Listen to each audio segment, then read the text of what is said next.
Hello friends, welcome back to the new tutorial of the Node.js Google Sheet. Today we are going to learn about the delete part, the last part. Okay, that is we are following the CRUD operations in the Google Sheet in the Node.js. The last part, that is the delete.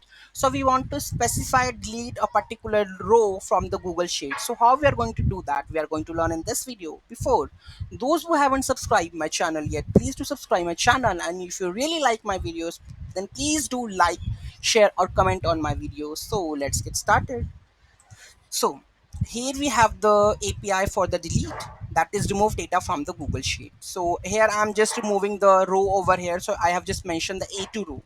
Okay, so currently A2 is this one, test one. Okay, so let's try to delete this and make this request to be delete and make is delete, correct, and send it.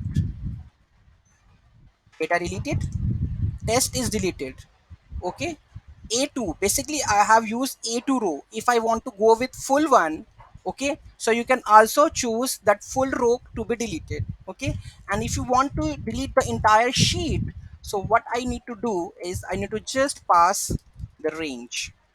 Okay, and just try to again reload this one, start the server and try to send this one. Okay, data deleted and the sheet is gonna be empty. Okay, so this is how we are able to delete a row or delete a full sheet with the help of Google Sheet in the Node.js. Any doubt, any query in that, do let me know in the comment section. Thank you so much for watching this video. Have a great day.